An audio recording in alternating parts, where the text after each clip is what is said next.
SS movie अड्डा presenting Gangubai Kathiawadi. Movie की शुरुआत होती है गंगूबाई से और वो एक कार में से उतरती है और सब लोग उसे सलाम करते हैं। तभी एक औरत गंगूबाई को रोकती है कि एक लड़की धंधा करने से मना कर रही है, तुम ही उसको जाकर समझाओ। तभी गंगूबाई अंदर जाती है और उस लड़की को जंजीरों से बांध रखा था। गंगूबाई उसके पास बैठती है। तभी गंगूबाई सीटी बजाती है और वो खिड़की खोलती है, जिससे वो लड़की उठ जाती है और गंगूबाई उसे पानी देती है। वो कहती है, तुम्हारा नाम क्या है? और वो लड़की कहती है, मेरा नाम मधु है। वो गंगूबाई से कहती है, ये लोग मुझे ज़बरदस्ती यहाँ पर लाए हैं। तभी गंगूबाई कहती है, एक बार जो लड़की कमाटीपुरा की गलियों में आ जाती है फिर से वो वापस नहीं जाती। तभी वो उसकी जंजीरों को खोलती है, तुझे यहाँ पर कौन लेकर आया है? तभी वो लड़की कहती है, मुझे यहाँ पर मेरा पति जमील लाया है और मैं रत्नावली से आई हूँ। तभी गंगूबाई उससे कहती है, मैं काठियावाड़ की रहने वाली हूँ। और वो अपने पास्ट में जाती है। दरअसल उसका रियल नाम गंगा होता है और उसे एक लड़की से प्यार हो जाता है और उसका बॉयफ्रेंड उसे मुंबई ले जाता है और वो उसे एक कोठे पर ले जाता है। वो कहती है, मेरा यहाँ मन नहीं लग रहा, यहाँ की लड़कियों ने बहुत गंदे कपड़े पहने हैं। दरअसल उसके बॉयफ्रेंड का नाम रमदीप होता है। वो कहता है, मैं अभी आ रहा हूँ। तभी दो आदमी गंगा को देखते हैं और गंगा एक औरत के पास जाती है जिसका नाम शीला होता है। वो गंगा को अपने पास बुलाती है और गंगा से कहती है, रमनीत तुझे बहुत प्यार करता है। तभी गंगा वहाँ से चली जाती है और एक कमरे में जाती है। तभी एक लड़की बाहर से दरवाज़ा बंद कर देती है और वो दरवाज़ा खोलने के लिए कहती है, पर दरवाज़ा नहीं खोलते और वो बहुत रोती है। और अगले दिन शीला उसे पानी देती है और कहती है, अगर तू 2 दिन के अंदर काम पर नहीं लगी तो हम तेरी मार मार कर हड्डी पसली तोड़ देंगे। और शीला चली जाती है और 6 दिन के बाद गंगूबाई प्रोस्टिट्यूट बन जाती है और अपने चेहरे पर मेकअप लगाकर बाहर खड़ी हो जाती है और एक लड़की उसे खड़े होने का तरीका बताती है और वो इशारों से आदमी को बुलाने लगती है। तभी एक आदमी वहाँ रुकता है और अंदर आने के लिए कहता है। वो शीला से कहती है कि सेठ ने मुझे एक नया नाम दिया है, गंगू, और उसने कहा था एक दिन मैं पूरे कमाटीपुरा पर राज करूंगी। शीला कहती है, उस सेठ ने तुमसे झूठ बोला है। और शीला उसे उसकी पहली कमाई में से कुछ पैसे देती है। तभी गंगू एक लड़की को सोने की झुमकी देती है और कहती है, मैं 5 सालों के अंदर इस कोठे को खरीद लूंगी और शीला को भी। तभी गंगू शीला से कहती है कि जिस तरह से सरकारी दफ्तरों में एक दिन की छुट्टी मिलती है, हमें भी एक दिन की छुट्टी मिलनी चाहिए। तभी गंगू लड़कियों से बाहर जाने के लिए कहती है और सारी लड़कियां बाहर जाने लगती हैं। शीला कुछ नहीं बोलती। तभी सभी लड़कियां मूवी देखने जाती हैं। तभी एक लड़का गंगू से छेड़खानी करता है और गंगू उसके थप्पड़ मार देती है। और अगले दिन एक लड़की गंगू से खत लिखवाने के लिए कहती है, क्योंकि गंगू पढ़ी लिखी थी और खत लिखते हुए गंगू की आंखों से आंसू आने लगते हैं। तभी शीला से उसका एक आदमी कहता है कि बाहर एक आदमी खड़ा है, वो एक खूबसूरत लड़की चाहता है। तभी शीला कहती है, अभी सुबह के 4 बजे हैं। पर तभी शीला कहती है, ये काम गंगू जरूर करेगी। और वो गंगू के पास जाती है और उसे उठाती है और गंगू उस आदमी के पास जाती है। तभी शीला कहती है, जब मेरे लिए खाना लेकर आ। तभी वो आदमी उसे मारता है और गंगू बहुत तेज चीखती है और सब लोग इकट्ठा हो जाते हैं और वो आदमी गंगा को बहुत मारता है, उसे अस्पताल पहुंचा देता है और उसका चेहरा बहुत बुरी तरह से जख्मी हो जाता है।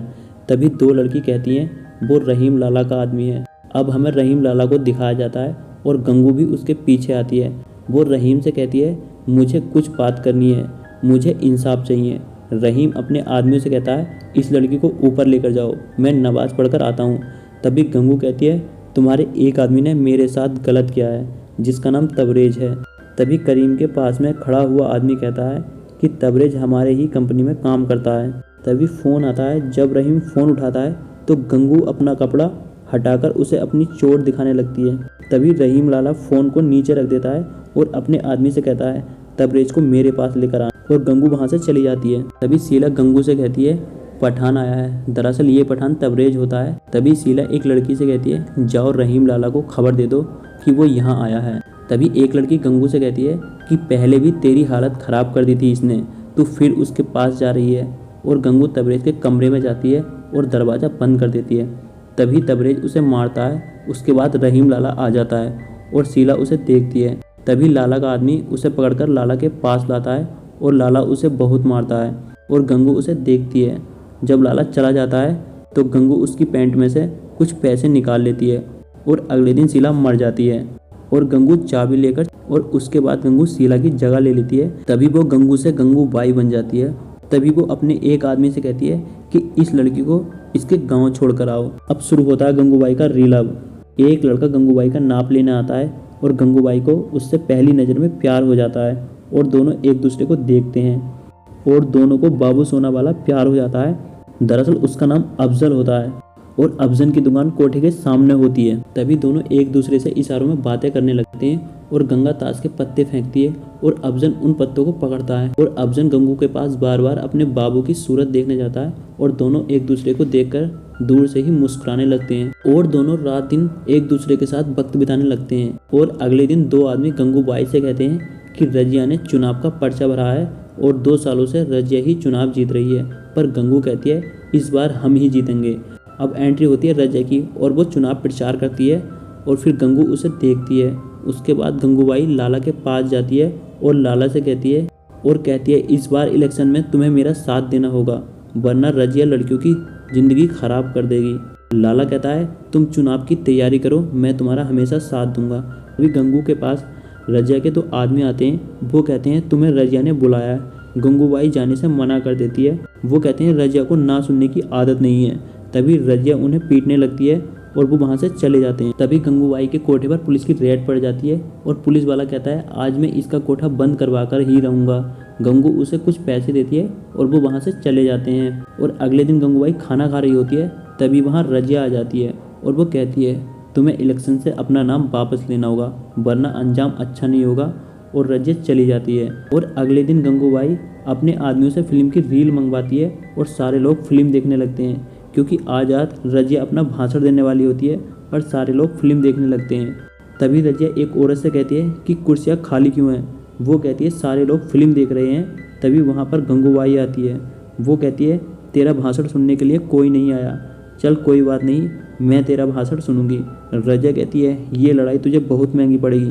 तभी एक लड़की गंगूबाई का चुनाव चिन्ह दिखाती है और चुनाव चिन्ह देखकर वो बहुत खुश होती है। तभी गंगूबाई एक लड़की की शादी करवाने के लिए कहती है, पर वो कहते हैं कि हमसे कोई शादी नहीं करेगा।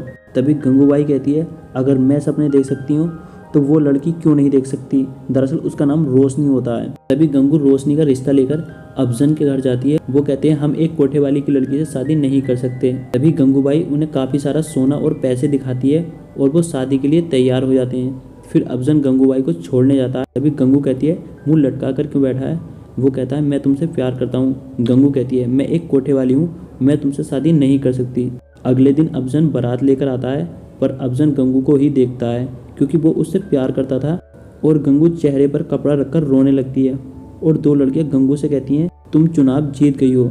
और सब लोग बहुत खुश होते हैं और गंगू पर फूल बखेरते हैं। तभी वो अपने घर फ़ोन करती है और वो अपनी माँ से 12 साल के बाद बात करती है, पर उसकी माँ बात करने के लिए मना कर देती है और फ़ोन काट देती है। और अगले दिन एक सरकारी आदमी गंगू से कहता है तुम्हें काठियावाड़ छोड़ना होगा, क्योंकि पास के स्कूल में पढ़ने वाले बच्चों पर बुरा असर पड़ रहा है। तभी लाला उसकी शर्ट फाड़ देता है और वो चला जाता है। लाला गंगू से कहता है अब तुम्हारे पास सरकारी नोटिस आने वाला है, तुम्हें कोर्ट कचहरी के चक्कर काटने होंगे। और उसके बाद कुछ औरतें कोठे को बंद करवाने के लिए प्रदर्शन कर रही होती हैं। और अगले दिन गंगू स्कूल में बच्चों का दाखिला करवाने जाती है। फादर कहते हैं हम इनका दाखिला नहीं कर सकते क्योंकि इनके बाप नहीं है।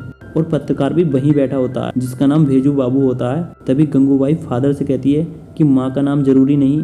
तभी गंगूबाई फादर से कहती है चलो इन सब बच्चों के बाप का नाम देवानंद लिख दो। और अगले दिन पत्रकार गंगू के घर जाता है और वो गंगू से पूछता है कि बच्चों का दाखिला हुआ या नहीं।